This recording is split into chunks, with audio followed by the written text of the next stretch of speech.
Good evening. Thank you very much for joining us for our panel on AI and ChatGPT. How will labor be affected?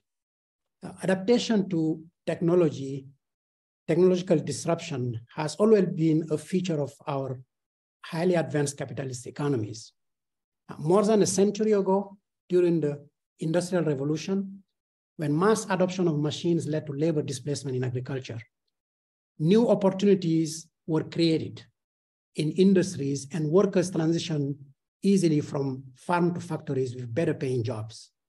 A similar situation also prevailed with the invention and adoption of computers in the 1980s. Both of these changes took place without any of the gloomy scenarios predicted by its critics ever materializing. So we could say that we do have a fairly well-proven record of resilience and adaptation to technological disruption. Today, with the remarkable progress that we are seeing with AI and the development of machines capable of performing highly sophisticated tasks, many are asking, are we facing the same old problem that we successfully addressed in the past, or is this time different? Are we headed to a future with fewer jobs, and are we prepared for it? Joining us this evening to discuss and shed some lights on these interesting questions are Mr. Edward Dodson, faculty member of the Henry George School of Social Science and founder of the School of Cooperative Individualism, Dr. Sandeep Sacheti, executive vice president at Wolters, Kluwer, and finally, last but not least, Dr. Ansel, Schiavone, professor of economics at St. John's University. So before I hand it over to our first speaker, I'd like to remind all our participants today to stay muted until the Q&A time. Dr. Sandeep, the floor is yours. Well, thank you so much. And I really applaud the Henry George School for bringing up the subject, which is so timely and so popular right now. And let me share my screen. I'm going to utilize a PowerPoint to go through my presentation, if you will. Sure. 1 second.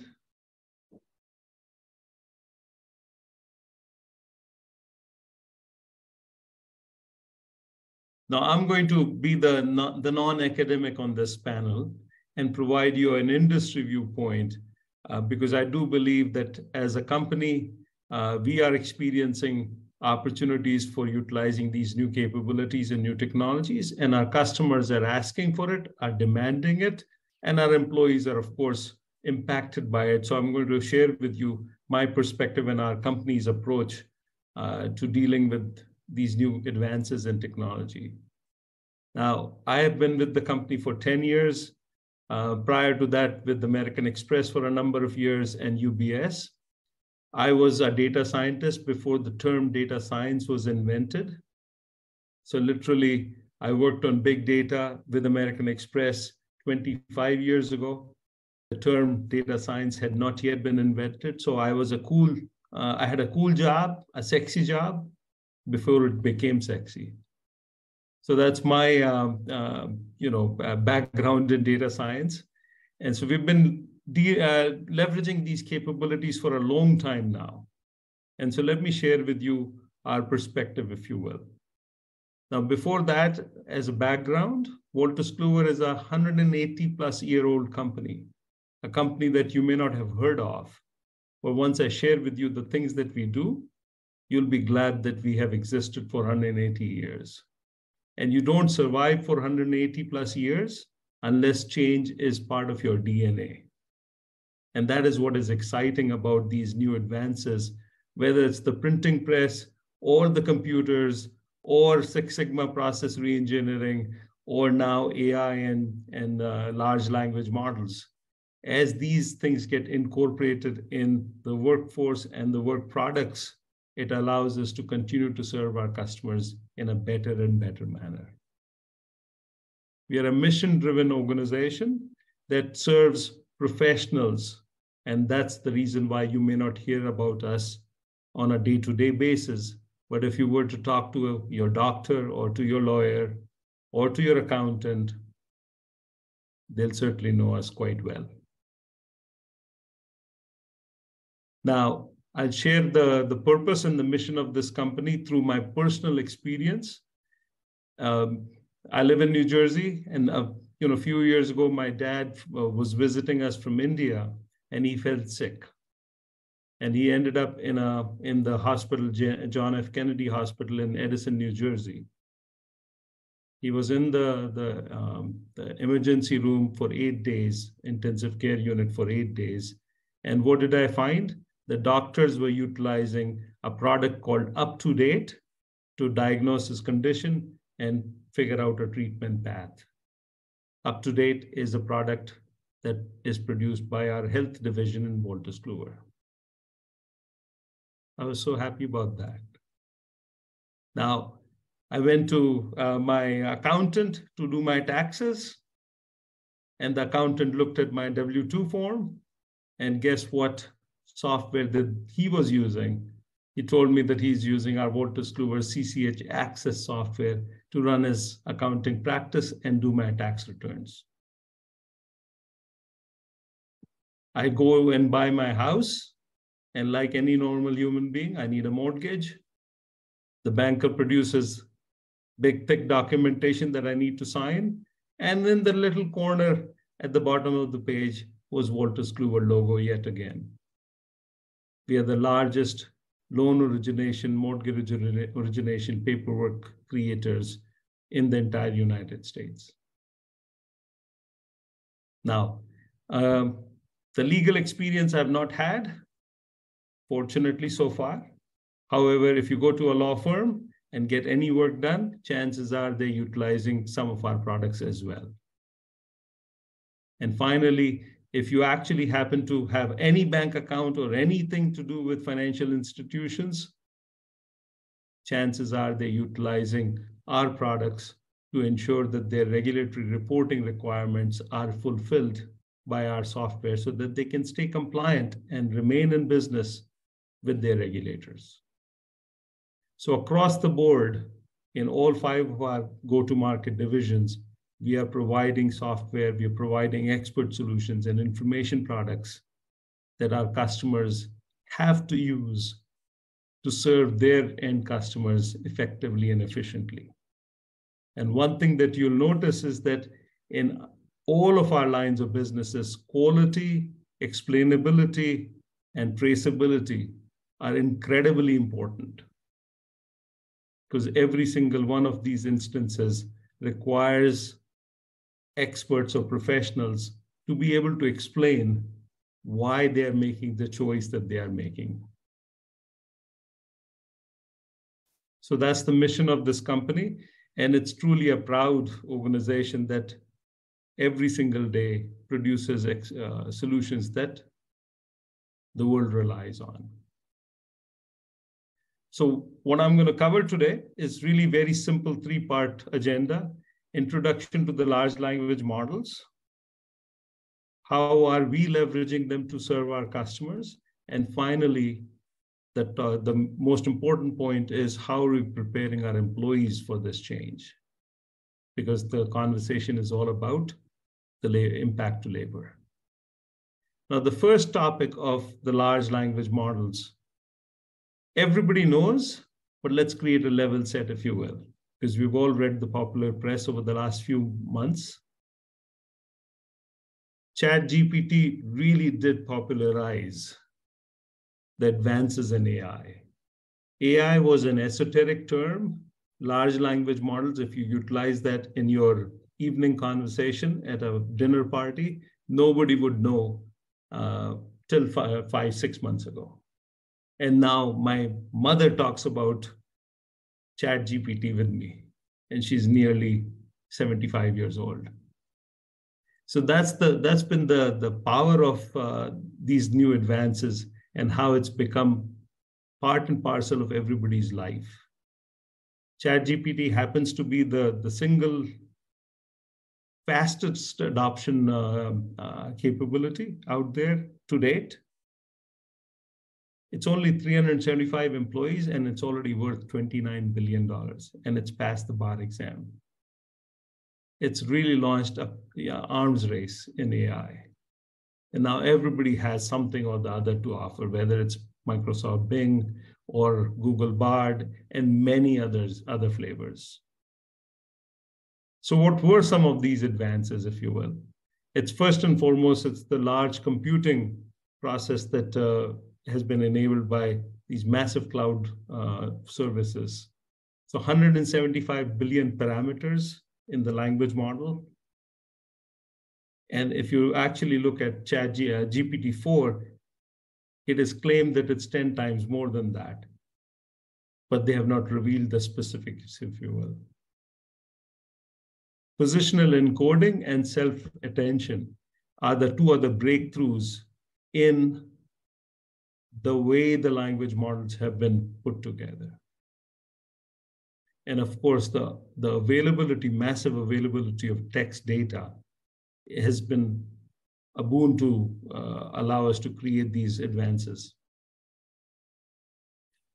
If you actually get a chance, do take a look at the 2017 paper on Attention is All You Need.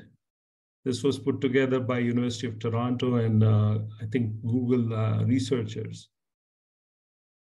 And it changed the way language translation is done. Position of a word in a sentence truly does matter. So the two breakthroughs that they came up with was, one is coding of each word's position in the sentence. And the second is, as you're looking at each word, what is the, what is the position of that word within that context? So if I say to you, the sky is, what is the next likely word that you're likely to say? If you could write it in the chat function, it'll be interesting. But my sense is that you're likely to say the sky is gray right now. Why? Because it's evening time. Or the sky is dark. Ansel's looking outside the window and saying, let me see. But if I told you it's a dreary day, the sky is, your answer is going to be quite different. So that's what is going on with these language models now. They're able to understand, not understand really, but utilize the words that come before it to say what could be the next most logical, highest probability word. It's a supercharged word, next word completion process. Now, the progress that these language models are making, the first algorithm came in 2017, slow progress, and then rapidly after that. November and December is when the ChatGPT came about. And in December, this is the words that Sam Altman utilized. ChatGPT is incredibly limited, but good enough at some things to create a misleading impression of greatness. It's a mistake to be relying on GPT for anything important right now. That's interesting from the founder of OpenAI. Now, you'd think that the world would stop there, but in 5-6 months since then, the amount of progress that has been made and the increasing sophistication is mind-blowing. So it won't be years before we start to see impact. It'll be months before we start to see impact. So how are we using it in our company? First and foremost, AI is a set of technologies that we've been using for now a decade in our software and expert solutions serving our customers. Why? Because they're essential for us to remain cutting edge for our demanding customers. And now we're beginning to incorporate these large language models with excitement, but also care. Now, why do I say that? Because as Sam Altman himself is saying, these models tend to hallucinate. They have significant challenges in terms of attribution, in terms of assurance, in terms of fairness. So we've actually, in our company, created an AI assurance framework. So we are ensuring that anything that we put together goes through a rigorous process of identifying bias, fairness, security, intellectual property protection, and privacy issues. So that becomes our grounding mechanism. And on top of that, we utilize all these advanced capabilities in 3 ways. First and foremost is that we are looking to improve our internal processes utilizing data and advanced capabilities, whether it's language models or other types of AI. Second is we have a set of products that we already sell to our customers. Well, can we wrap those products with data insights, value-added insights, and value-added experiences that make those products do better for our customers? And finally, because we are sitting with so much information and so many interactions with our customers, can we convert those opportunities of the exhaust data that we have to new experiences and solve new problems for our customers? So improve, wrap, create. This happens to be, by the way, a framework that is put together by Barbara Wixom at MIT, and it really does nicely for us. What we have found is, to date, that these capabilities, advances in AI and language models, while they're really good, the quality standards that our customers need is incredibly high. So if you're actually a doctor, you're not looking for a solution that is approximately right or 60% right. You're looking for a solution where you have assurance that the best evidence is already incorporated in it, so the patient is taken care with high confidence. So we believe a combination of AI and deep subject matter experts that we have in-house, when they are putting their strengths together. AI is very good in certain things. Experts are good in certain other things. They're complementary in nature. And it allows us to produce better outcomes for our customers and meet our high quality bar of when you need to be right. Now, how are we preparing our employees for these advances? First and foremost, we are making sure that we are committed to our employees from their learning and development perspective. Every single employee of ours has to have an employee development plan. And that development plan has to be specific, measurable, and actionable and timely. I have a development plan. My boss has a development plan. All my team members have a development plan. And then we are ensuring that we are providing resources and opportunities for them to engage in learning experiences. So obviously, we're providing access, free access to LinkedIn Learning, Plural site. We're creating internal talk series. We are providing them opportunities to experience stretch assignments. We're providing them opportunities to enhance their leadership skills.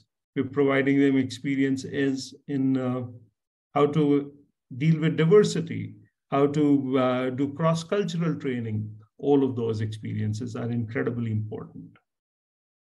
And not just that, we're also creating ways to have our employees provide their thought leadership in driving innovation. So internal innovation contests, code games is something that across our company this weekend, 2,500 employees are participating in what we call our code games. This is an annual event where employees propose new breakthrough ideas that they have experienced through their customer interactions that they'd like to personally get involved in solving. And we provide them space and opportunities to bring them to life. We just launched a Wolters Kluwer Data Solve with the student community, where we're providing data and problems of Wolters Kluwer and asking students at colleges to actually engage with us in coming up with innovative solutions utilizing these advances in AI and language models. and Global Innovation Awards is another way of it, both advertising and encouraging our employees to bring new things to life. Now, as a key takeaway, and we'll open it up to questions, you can ask me anything later on, but my key takeaway for this short presentation is, first and foremost, these language models and AI capabilities, supporting capabilities, will continue to advance rapidly. I think the march to excellence is going to continue. However, these models, whether it's AI or language models or any of these in this class of advances, because they're statistics-based, they will always have a number of weaknesses. And these weaknesses, when complemented or can be overcome by the subject matter experts that exist out there, and we certainly are utilizing them extensively. It requires oversight. It requires an ethics framework, an AI assurance framework to be laid ahead of time rather than have it be an afterthought. And finally, we've got to prepare our workforce. And Wolters Kluwer is certainly investing in its employees to have them be educated on these latest advances and become better innovators. And as they become better innovators and better educated, it'll create excitement in the organization and it'll allow them to serve our customers in better and newer ways. We can't even imagine all the new things that our employees are going to be able to bring for our customers' benefits going forward. That is what we are excited about. I'm going to pause here and allow the next speaker to take over. Thank you very much, Dr. Sandeep. Dr. Schiavone, the floor is yours.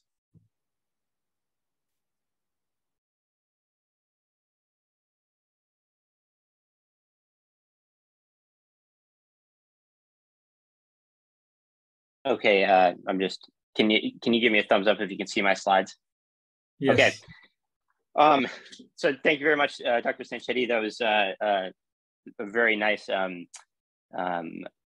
perspective from from industry that I'm I am not privy to at all. And I must admit, I'm actually not an expert on this technology whatsoever. I became kind of the default expert in our department because I was the first one to send out an email saying, "Hey, I think students might be using this to cheat." And we'll talk about that a little bit. I'll talk about that a little bit at the end. Not that hasn't been so much of an issue. But what I wanted to do, I was invited to talk about this, and so in order to cover up my ignorance of the topic, I'm going to try to shoehorn something that I am a little bit more well versed in, and that is this question of distribution in economics. Of course, when we talk about distribution, well, we produce however many widgets in a certain period of time. The question of distribution refers to how those widgets are distributed between each member of the economy, each participant in the economy. And so I'm specifically going to introduce a concept that some people may be familiar with, some not, known as the labor share. Now, the labor share is an economic measure, the macroeconomic measure, I guess, or a measure that, of course, people that are concerned with inequality pay a lot of attention to.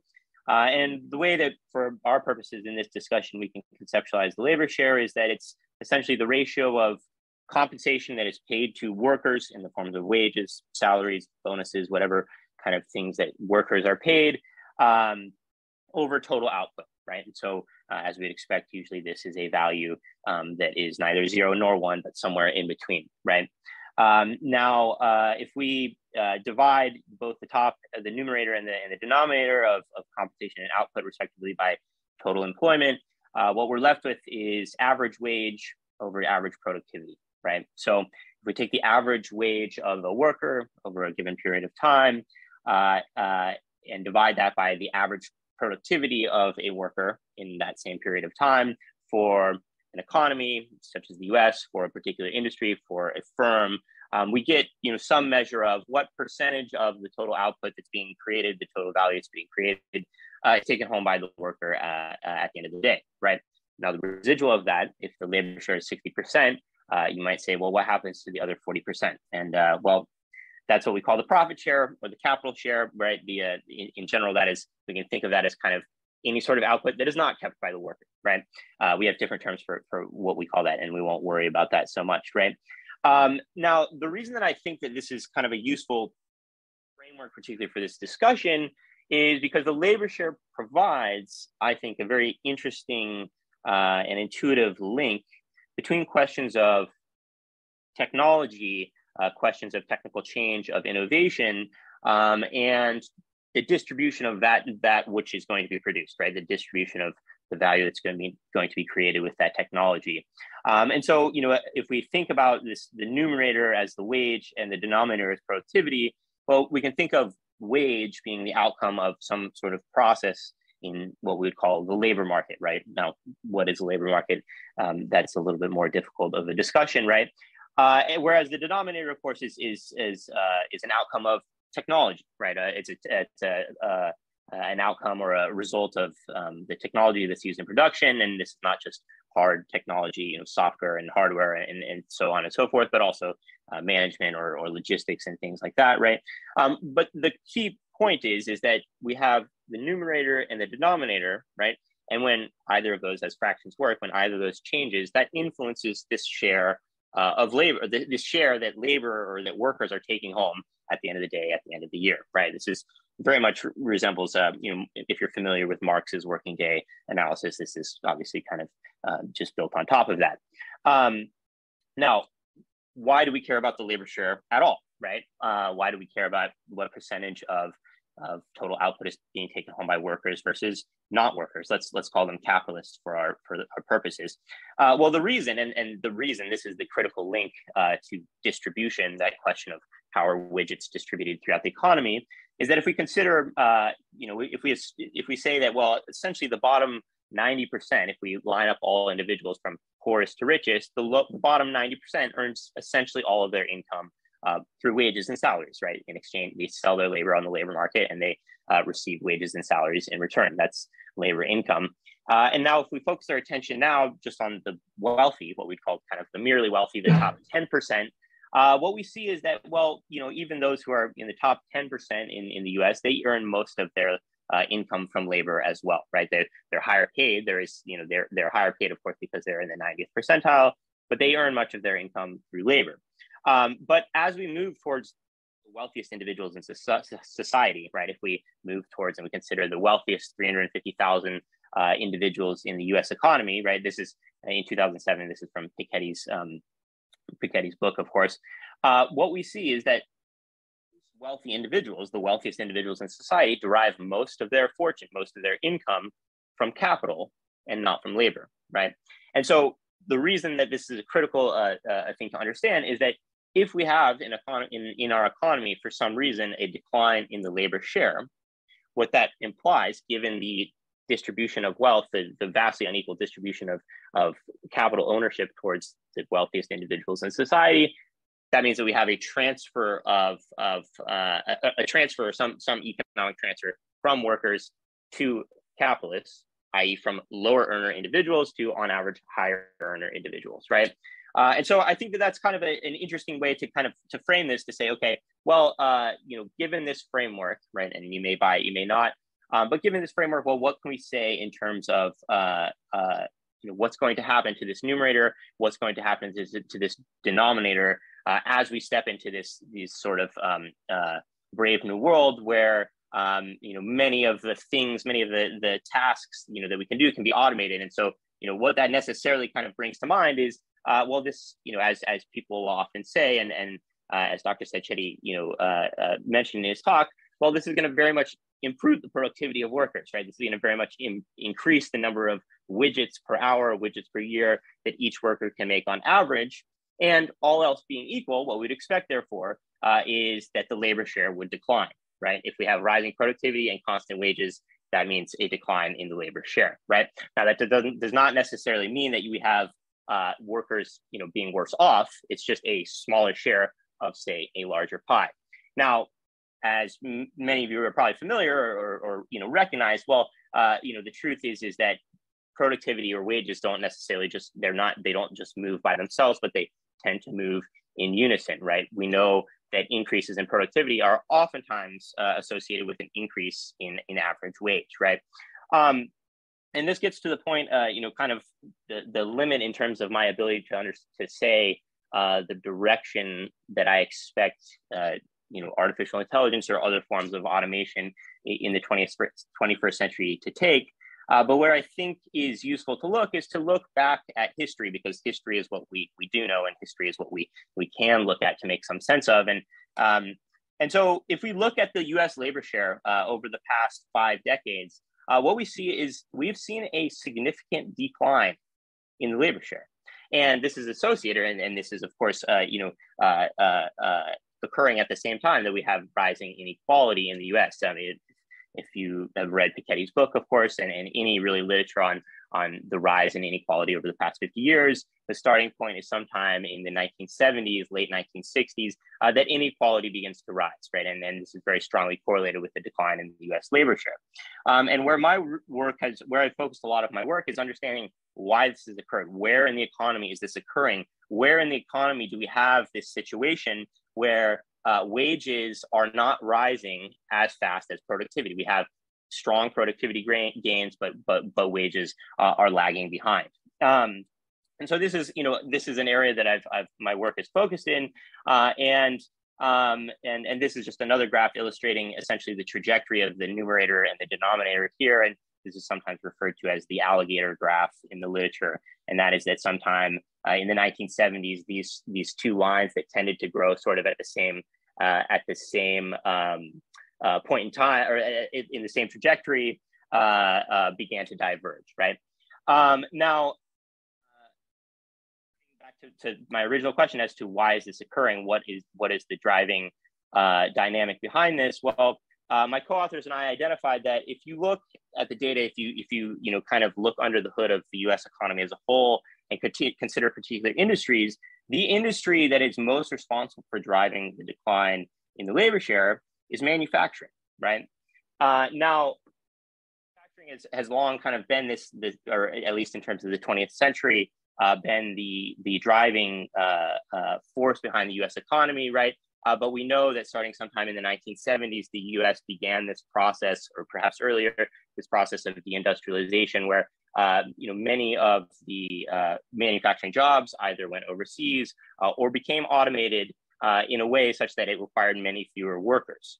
And this point in time, this sort of period of divergence, or this point of divergence, corresponds again to continued gains in productivity in the manufacturing industry and in the U.S. economy as a whole, but ultimately stagnation of wages in this particular industry. Now, you might be saying, well, how does this all come back around to kind of our story of AI, or where we are in the 21st century?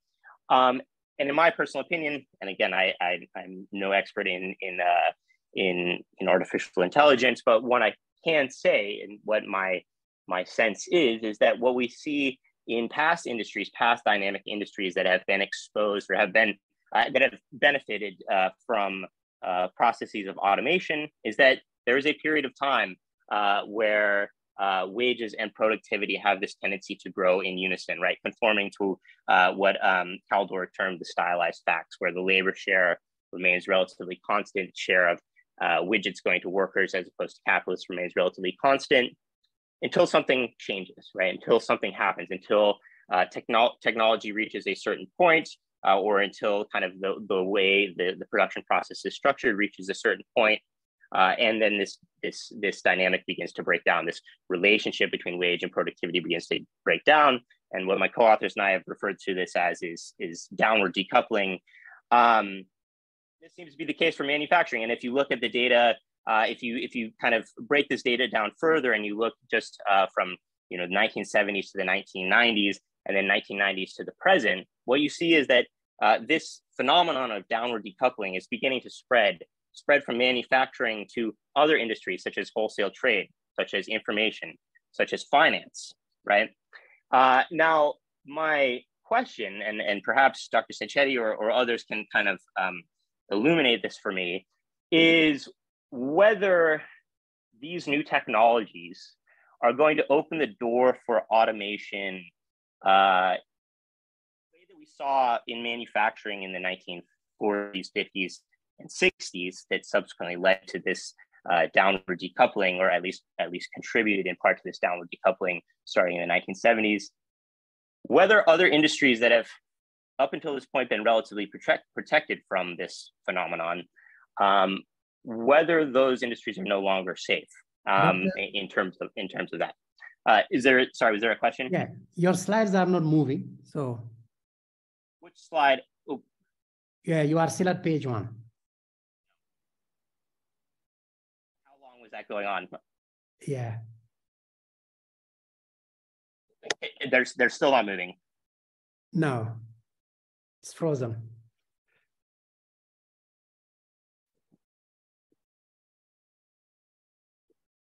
We're following your presentation though, without them. Well, I'm sorry. Let me stop sharing here.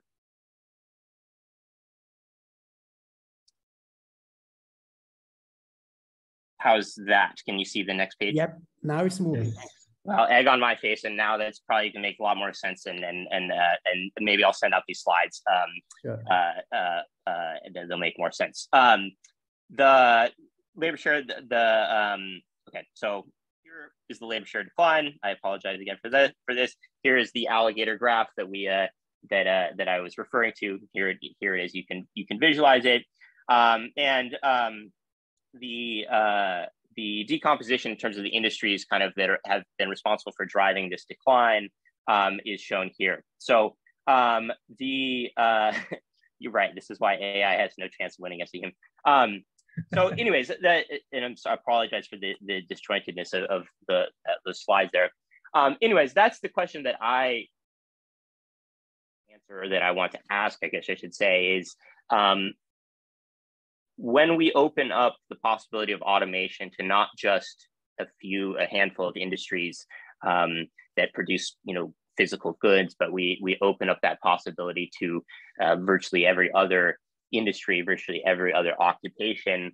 How can we be assured that the workers, say workers in tech, or workers in hospitality, or workers in journalism, are not going to be exposed to the very similar dynamics that manufacturing workers in the 1970s, 1980s, and up until the present have been exposed to?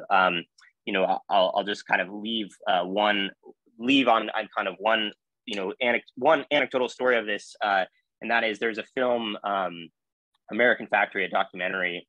Some of you might be familiar, and they're interviewing the premise of the documentary is that there's an old General Motors factory that closed down in the wake of the 2008 crisis in Ohio, and then it reopens in 2015 under foreign ownership, and they're going to basically restart the plant and start producing again, and hire a lot of the same workers that previously worked at this plant.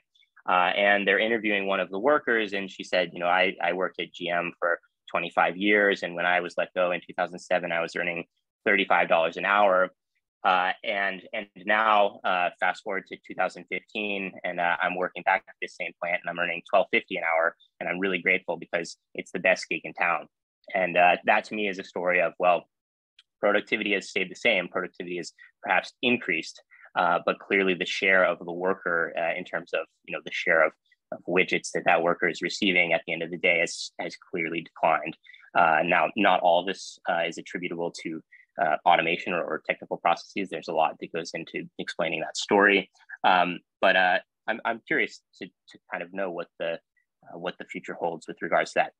The last thing, I know I said that was the last thing, but I just wanted to say this is the last anecdotal data point that I can provide, and that is that in my class that I teach at St. John's, one of the classes, we do a unit on automation, and this question of well, how likely is our particular occupations to get automated. And I give them this kind of exercise to do in class where, they pick an occupation and then they find out its average earning. And then they are, tasked with kind of determining between 1 to 10, how likely is this job to be automated in the next 30 years. And I leave it fairly open-ended, but 10 being, it's very, very likely it's going to be automated. And the purpose of the exercise, as I've done this several times, is that, you know, generally this relationship appears to be negative, right? That those occupations that are highest paid tend to also be those that have the lowest perceived risk of automation.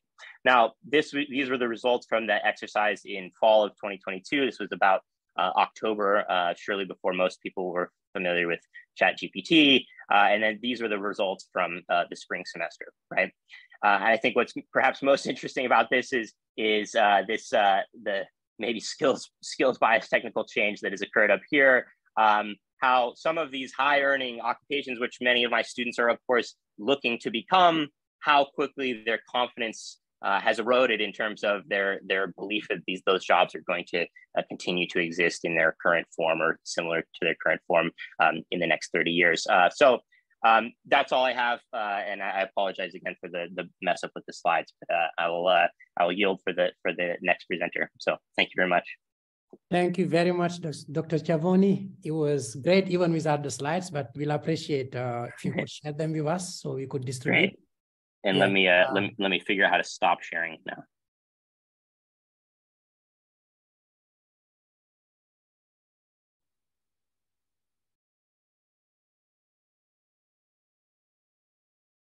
Stop share. There should be an icon on top of your screen. Okay. Good. I apologize. I've gotten used to WebEx. Ed Dodson. Well, gentlemen, you have really set the bar high for me to respond to the diversity of what you presented to us. And my task is to sort of respond based on someone who has studied and taught political economy for many decades, based on Henry George's approach, his perspective in his writings, and that of other political economists, which Ansel, you probably acknowledge is very different from the macroeconomics that you teach in the classroom and that you studied in your own studies, your own formal education. As I listened to Sandeep, I really think his presentation and his explanation of what his firm is doing is just an excellent example of what a good company does and pursuing its own objectives to obtain and secure and protect market share by finding the best people and treating them well. So it's, in my view, it's a microeconomic analysis. And the question that we probably have in the macro area is, if every company does this, then the question is, what will be the outcomes? Because everyone will be pursuing the highest level of productivity. And what that means to me is the greatest output per unit of input, whether that unit of input is land, labor, or capital. And so we have a great challenge if the nirvana of economics is full employment without inflation. Then where does this all send us in terms of that desirable outcome, particularly with what Ansel was talking about in terms of the inequality in the distribution of additionally derived income and wealth in society. And we already have 3 out of 4 people in the United States employed in the service sector. And we know that, on average, the compensation package to people in the service sector is much lower than it had been traditionally in manufacturing. But even now that's been, largely eroded by a number of processes, not just automation, but, for example, the movement away from unions and labor unions. So there's a lot of dynamics going on there. Now, I have my notes are very disjointed because they're in reaction to what the two of you had to say. So hopefully some of this will make sense and we'll raise some questions for you to respond to, and maybe for the rest of us. From a system standpoint, it seems to me that there are 2 main questions. And one is the need for redundancy in systems. You have a computer system driven by artificial intelligence. Is that system best decentralized or centralized? And how do you have redundancy and protect the one system from going off in a direction that's undesirable, and what checks and balances will be there in an automated way.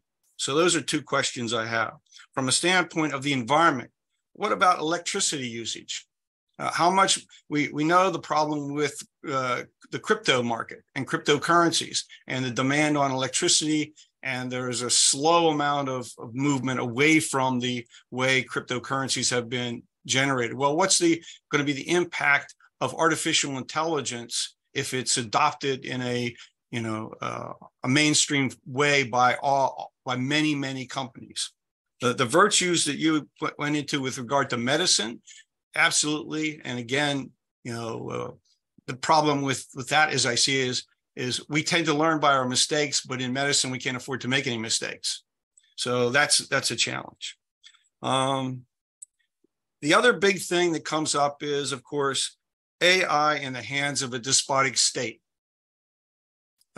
Should the United Nations, what's the world court, what is going to control a tyrannic ruler from putting pressure on his technology people to come up with artificial intelligence that could trigger a global conflict or even a third world war?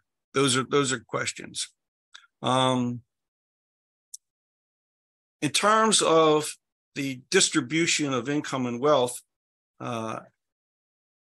from my perspective, in the way we teach at the Henry George School, the one part that you did not talk about is rent seeking in your analysis. Talking about returns to capitalists, for example. Not every corporation, but many corporations are both capitalists and rentiers. The best examples would be the fossil fuel companies. Anybody that's mining natural resources, refining them, and then turning them into output, some kind of product. They are beneficiaries of rent, which we believe is unearned to private entities and should be publicly collected. And so there has to be, in an analysis, a determination of what portion of the income or revenue derived to an individual company is derived from rent versus the production of goods or providing of services.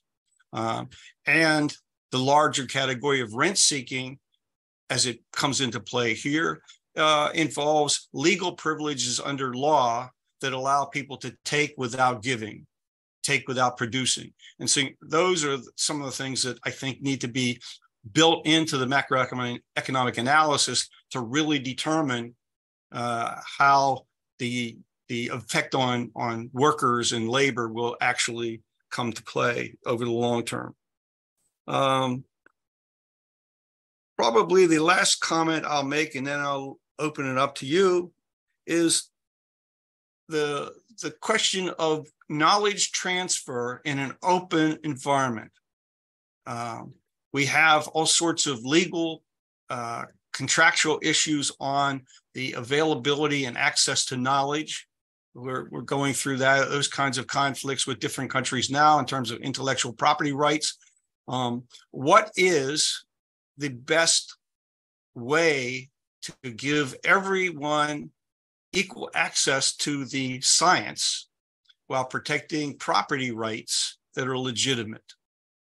And with that, I think those are the only comments that I really have at the moment. Maybe I'll have further as we go into the discussion. Thank you very much, Ed. And before I hand it over to our speakers to respond to some of the questions that you raised, I have another one here that somehow relates to the one that you just gave on rent seeking. I understand some of these technologies, to deploy them, it takes a lot of money. And one of the ways in which monopolies happen is it's either by law or by high barriers to entry. Now, I read an article today on The Economist mentioning the process of getting ChatGPT to keep on running. It took about $100 million just to train the algorithm so that it could do what it's doing right now. Now, I say, well, if that's the case, then how many firms would have the capital to be able to step into that game? I think very few of them would do. So which create the risk of having either monopolies or oligopolies. So do you think there is any way to handle it, regulation or taxation or somehow? So I'm gonna leave it there and we'll hear from you and then we'll open it to the public. Thanks. You want me to start? Yeah, thanks. Well, first of all, thank you. What a fantastic dialogue. And Dr. Schiavone, such thought-provoking conversation. And Ed, you framed it nicely. I think the dialogue could be broken into micro and macro. I'll leave the macro to my distinguished professor colleague here, because he's an expert in that. On the micro, because that's the experience that we are getting in our own experiences on a daily basis in our company, with our customers, with our employees. On that front, I'll give you 2 or 3 anecdotal evidence now. This is a one company perspective, one experience, so clearly you can't draw conclusions from it. But my sense is that if companies are truly trying to be sustained from their competitive advantage perspective and last the way we have lasted for our customers for 200 years now, you will have to address some of these challenges that we are addressing. So number one is that automation eliminating jobs is something that we are not seeing. Because as I said to you, that we have been applying AI for the last 10 years. What we are seeing is that, yes, some of the mundane work does get reduced or eliminated, but it is getting more than enough replaced by higher value added work. But you do have to prepare your workforce to take on those newer opportunities. So there is no free lunch, but if you provide experiences and opportunities for your employees to grow, they are more than capable and excited to climb the ladder. So that's part one. And it's not a one-time experience, it's multiple experiences like this where we have not seen any reduction at all. In fact, it's growing with the number of employees because we are now offering new solutions and solving new pain points that our customers always had, but we could never achieve those solutions by because we were limited in the number of things that we could solve for them. So that's part one from does labor get eliminated or reduced? Our experiences that in fact, it actually allows us to solve new problems and continue to have them grow on the higher value addition. The second thing is that the question around AI availability of algorithms and the black box challenges that exist with AI. We are in the business of trust. No doctor is going to take up our solution, or a lawyer is going to take our solution, or a compliance officer or an accountant is going to take our solution if it's a black box. And hence, we have really worked hard to ensure that we think of these, AI assurance framework as an upfront thing rather than as a later on enhancement. Transparency, traceability, explainability have to be built into these solutions from day one onwards rather than later on. So any algorithm that we end up using is available for our customers to understand what drove the outcome that our solution is providing. And they are able to sit with our experts to understand what is the rationale behind it. Without that trust, I don't think we would be able to survive. So that's the ability of AI and experts have to come together. Because statistics by itself is not going to do the trick. You have to combine the expertise of AI, which is very good at high-speed, repeatable processes. And experts are able to then provide the context in the situation and the emotion and the connectivity to our customers on how best to utilize these solutions with the right explainability. So I'll leave it at that, and then we can add more to based on the conversation. Ansel, to you. Thank you. Yeah, Ed, that was an interesting. I was just listening to, a podcast discussion about this and the question of rent seeking, and in some ways, teaching intro and intermediate micro, it very much our understanding of monopoly and rent seeking. It's stuck in a world in a physical world in some ways. Our idea that monopoly is any company or any firm charging a price higher than its marginal cost. Well, the marginal cost of digital goods is zero or close to zero in some ways. And so, I think it's maybe not a new thing with AI to say that rent seeking is the name of the game in tech. I think that's the goal, is either to become as big as Apple or to sell yourself to Apple.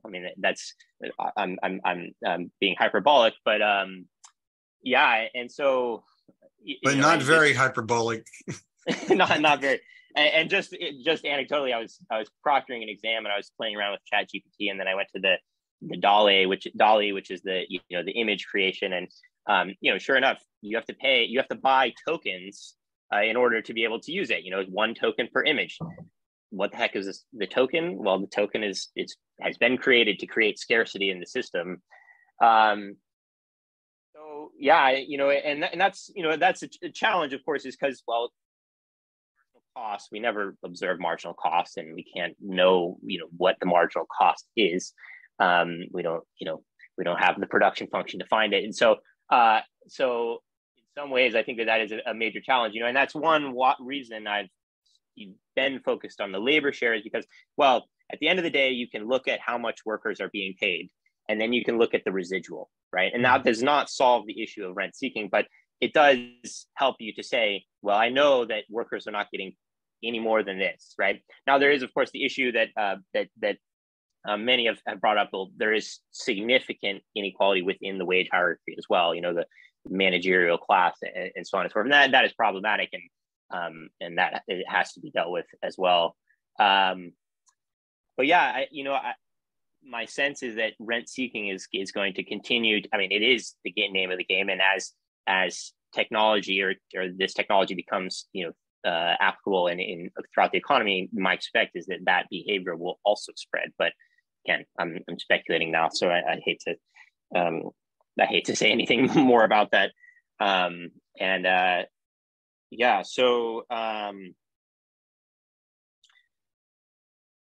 I think that was pretty much it. I guess I'm not sure if I remember any of the other if I recall any of the other questions. There are a couple of things that I'd like to add to what I said before. I mainly wanted to respond to the two of you, but I have some darker thoughts about the impact on labor. For example, we're already in an environment where we're experimenting with driverless trucks. And so every week I depend upon the municipal waste service to come by and pick up my trash. So one day I expect that there will be a trash truck coming down my road, stopping at my house with no driver in it. And these trucks will be scattered, they'll be throughout my entire community, and there will be no labor force attached to it. Same thing with the truck drivers, or no longer will we have anyone on a commuting train to run the trains. The question about it is, will the economy generate sufficient alternative employment at a living wage to provide a decent standard of well-being for these people? And we have no guarantees, based on everything that you said to us, Ansel, that our economy can absorb the additional labor that is going to be no longer needed in the workforce. Sandeep may be able to employ more people at his company, but the net number of of jobs available may decrease because of the utilization of artificial intelligence. Entertainment, we hear all the time. What's right now? A strike by writers. Why? They're afraid that AI computers are going to write all the scripts for all the TV shows. What happens with, if someone gets a hold of this, the recording for this, and puts your head on somebody else and your words, adjusted based on AI, and all of a sudden, Sandeep, you're arguing for the dismantling of your company, and Ansel, you're arguing for the change in macroeconomic policy to applaud rent seeking.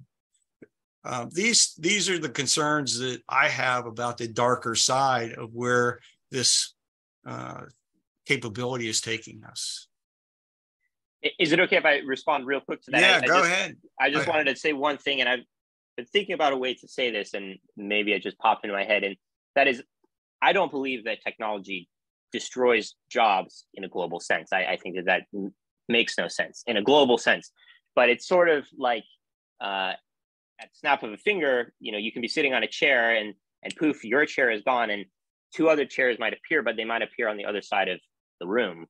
And well, you still have to get up and walk to the other side of the room to get a chair. And so the analogy is, of course, if you're 55, 60 years old, and you maybe expect to be part of the labor force for another 10 years, and poof, well, that's a difficult task. And that's not a reality that I think is new to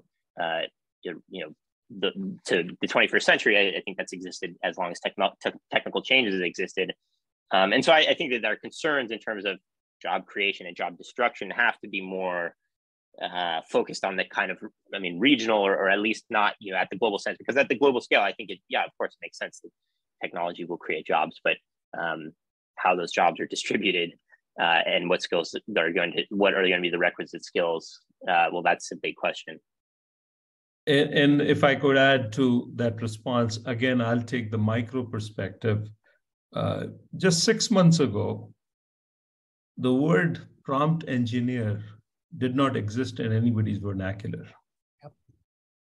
That job never existed.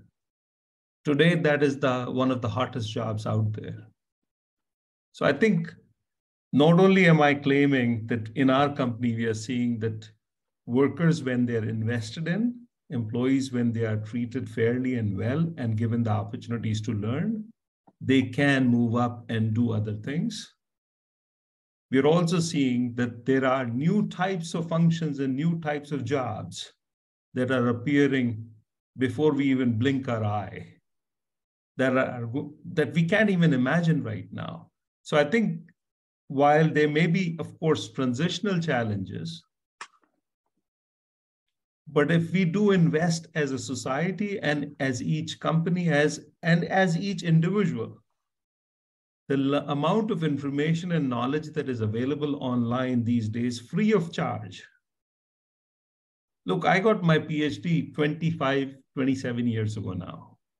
If I just relied on my PhD 27 years ago, I'd be unemployed today.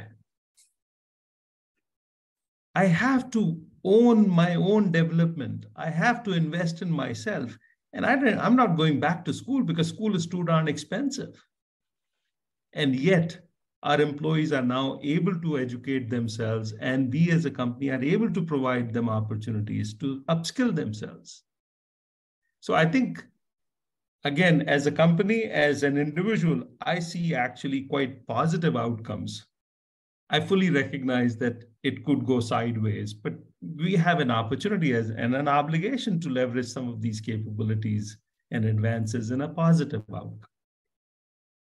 I just have one final comment before we go to everyone else, and that is from the standpoint of someone who within the Henry George community of analysts. If we do not create a full employment society, then the next best thing to do is to collect the rents and distribute them to everyone as a universal basic income. At least that would protect individuals who, for whatever reasons, are left out of the game. At least to some extent, protect them. Good point, Ed. So with that, we're going to open it to the audience. Dr. Marty Rowland, you've got to unmute. There we go. Yeah, a comment. It was a good presentation. I did want to start by responding to Ed's comment about AI leading us to World War III. I think we're doing a pretty good job as without AI. But I wanted to say a few comments and then maybe a few questions. But history shows that as technology advances, it creates new rental streams, and I think Ed pointed that out, and we're seeing that happen. So there's a tendency toward privatization and a loss of community, and I think that's what's happening, and that's a risk. So then the question is, the observation is that change comes orderly or it comes violently. So the question is, why should we expect that it's going to be orderly? And if not, what are we doing to make sure that we seek order, considering that the market has no ethics or morality? We'll take on that. Well, I'll offer again a private perspective, if you will. First and foremost, I believe the regulators will step in. The governments are stepping in. European Union is certainly stepping in a big way, both on AI,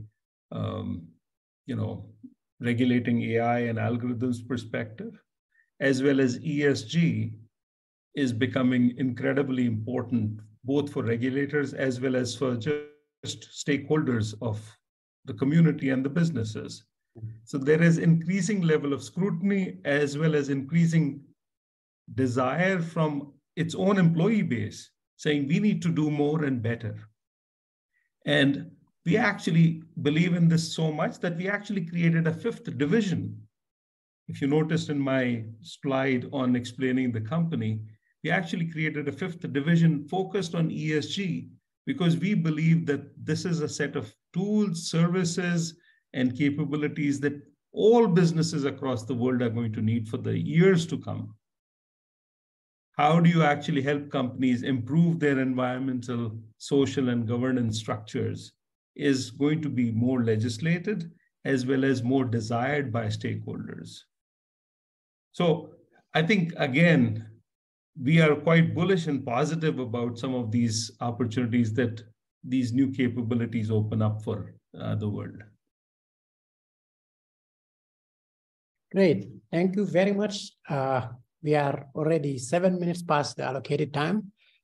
Thank you all for coming. And we wish you a nice evening and look forward to seeing you again at the Henry George School. Good night. Thank you. Oh my.